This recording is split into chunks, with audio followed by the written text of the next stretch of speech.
Bible में लिखा है, प्रार्थना परमेश्वर की योजनाओं को बदलते हैं, उपवास आपको बदलते हैं, और वचन एक हथियार है जो शैतान के हर जलते तीर को बुझाते हैं। कितनों को समझ आ रही है? आपको समझ होनी चाहिए कि प्रार्थना क्या करती है। उपवास लोग उपवास किसके लिए रखते हैं? मेरा काम हो जाए, मेरा काम हो जाए, मेरा काम हो जाए, मैं हूं 10 रोजे रखांगा मैं। उपवास आपके आत्मा को ट्यून करता है। जब आप परमेश्वर की आवाज को सुन पाते, परमेश्वर जो आपको बोलते हैं, जब आप उसकी बोली की आवाज को सुनते हैं, जब आप फिर वो करते हैं, आप आजाद रहते हैं। आमीन।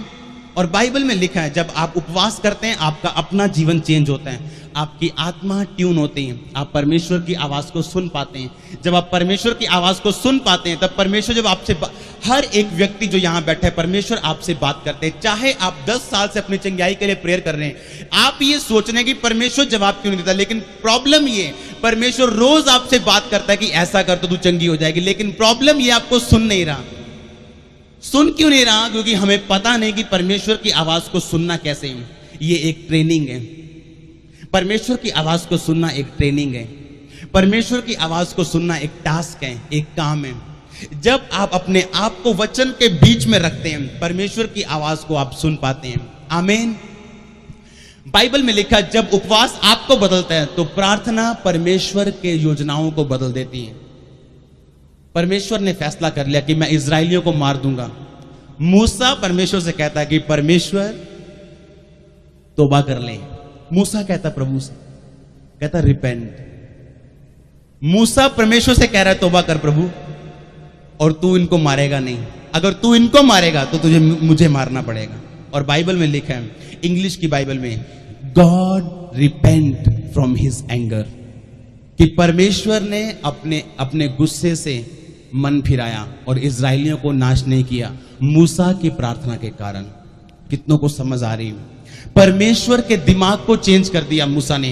प्रार्थना वो ताकत है आपके पास। लेकिन बाइबल में लिखा है, अगर कोई परमेश्वर के वचन का ज्ञान नहीं है जिसको, उसके लिए मसीह जीवन बड़ा मुश्किलों से भरा रहता है, क्योंकि उसको पता नहीं कि वो कौन है।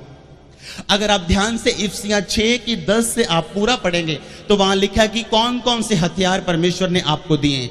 और अगर आप ध्यान से इस बात को सुनेंगे और पढ़ेंगे, तो आपको एक ही हथियार नजर आएगा जो शैतान पर, जिसका जो अटैक करता है। अटैक करने वाला एक ही हथियार है, ना वो रोजा है और ना वो प्रार्थना है, वो परमेश्वर का वचन है।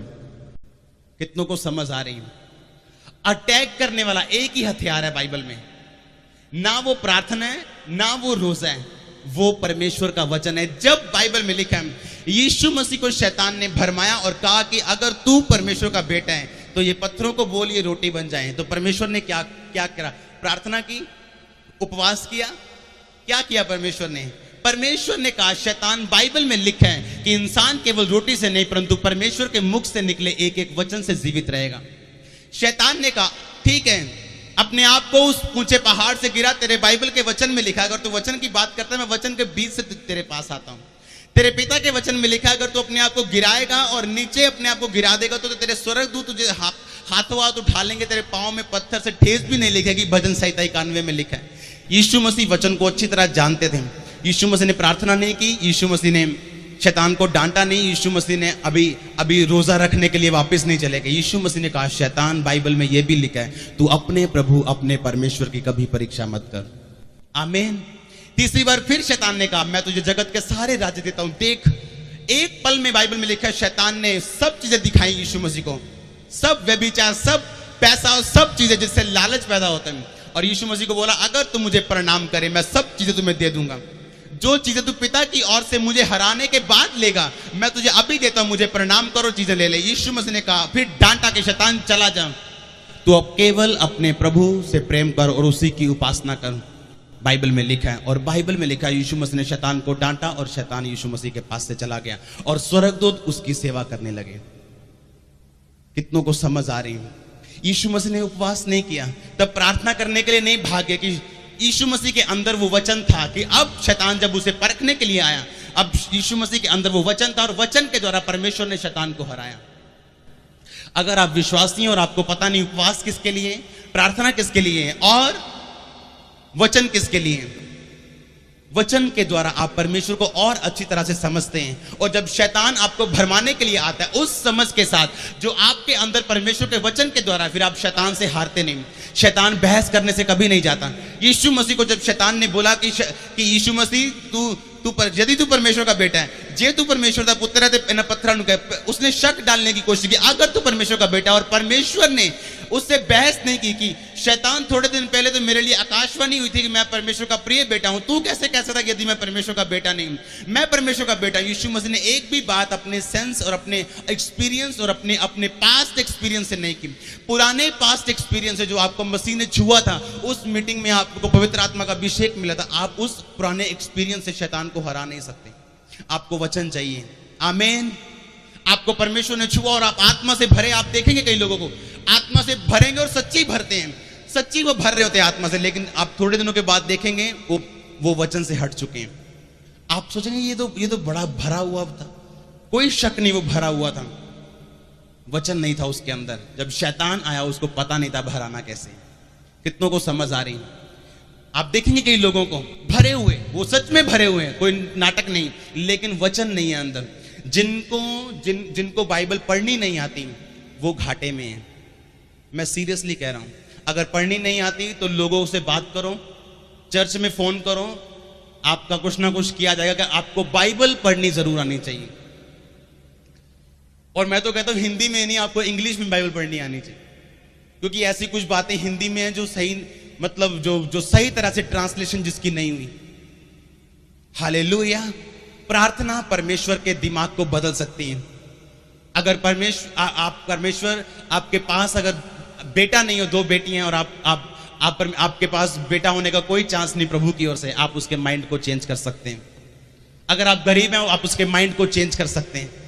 अगर आप बीमार हैं परमेश्वर के दिमाग को चेंज कर सकते हैं।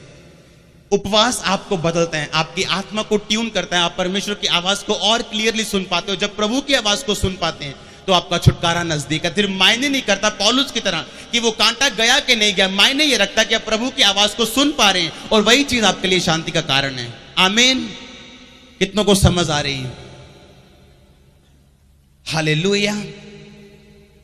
आपको हर बात की समझ होनी चाहिए। अगर आप मसीह जीवन में आनंदित रहना चाहते हैं, अगर आप विक्ट्री और सक्सेस और सफलता और सामर्थ्य से भरा हुआ एवरी डे वैसा आप जीवन जीना चाहते हैं,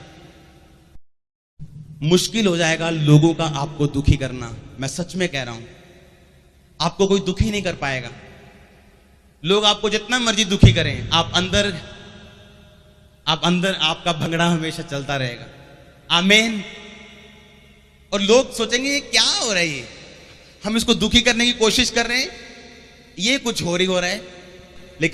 लेकिन दुखी करने वालों को ये नहीं पता हमारा हार्ट जो है वो क्राइस्ट के वचनों पे को मेडिटेट कर रहे हैं, उस पे ध्यान कर रहे हैं और उसी पे केंद्रित हैं। हम जानते हैं ये जितनी देखी चीजें हैं अनदेखी चीजों से कंट्रोल की जाती हैं, और अनदेखा परमेश्वर मेरे अंदर और आपके अंदर है। आमीन। वो मेरे और आपके अंदर है। अनदेखा परमेश्वर जो सब देखी हुई चीजों को कंट्रोल कर सकते हैं। परमेश्वर चाहे तो शैतान को मूर्ख बना सकते हैं। बाइबल में लिखा है जब फिरौन राजा ने बोला, उसके मंत्रियों ने बोला फिरौन राजा एक स्कीम निकाल, नहीं तो इब्रानी इतने बढ़ जाएंगे कि हमारे देश से भी ज्यादा हो जाएंगे। अब ये स्कीम निकाल के जितने नर बच्चे हो, जितने मेल बच्चे हो, जितने बेटे हैं उन्हें मार दो, बेटियां रख लो। और बाइबल में लिखा बेटों को मारना शुरू कर दिया। परमेश्वर जानते थे कि मैंने मूसा के द्वारा इनको छुड़ाना है। परमेश्वर ने मूसा को नदी में डाला, और किसने पकड़ा मूसा को? जिसके बाप ने ये आज्ञा दी थी कि बेटे मरवा दो। शैतान ने जिसके मुंह से आज्ञा दी थी बेटे मरवा दो, उसी को पलवाया। कितनों को समझ आ रही? उसी के हाथ से पलवाया मूसा को। और ये ना जानते हो अपने दुश्मन को वो पाल रहे हैं और खिला रहे हैं कि ये बड़ा होकर हमारी सब लोगों को ले जाएगा। शैतान को मूर्ख बना देगा परमेश्वर आपके जीवन से। आमीन। अगर आपको पता है तो कुछ भी अटैक कर ले वो, परमेश्वर उसी अटैक को आपकी जीत में बदल देंगे। आमीन। परमेश्वर ने मूर्ख बनाया शैतान को। शैतान सोच रहा था मैं बेटे मार रहा हूं, क्या बात है, मजे आ रहे हैं। अब परमेश्वर कहता देख अभी तेरे को मजा आएगा। और परमेश्वर ने मूसा को नदी में डाला और फिरौन की बेटी के दिल में डाला कि जाके नदी पे वो नहाए। और नहाते वक्त उसने देखा कि एक कोई टोकरी आ रही है, उसने देखा कि वो बेटा था। और जब उसको पाला तो किसको बुलाया था दूध पिलाने के लिए? उसी की मां को। परमेश्वर ने मूर्ख बनाया शैतान को। आमीन। अगर आपको समझ हो, आपको दुखी करना पॉसिबल नहीं है शैतान के लिए। मैंने एक बात को नोटिस किया अपने जीवन में, चाहे मेरी जितनी मर्जी प्रार्थना थी, पवित्रताएं, सब में बेस्ट, लेकिन अगर वचन का ज्ञान नहीं था तो दुखी किया शैतान ने कितने सालों तक। सब कुछ अच्छा था, शैतान जानता है इस बात को।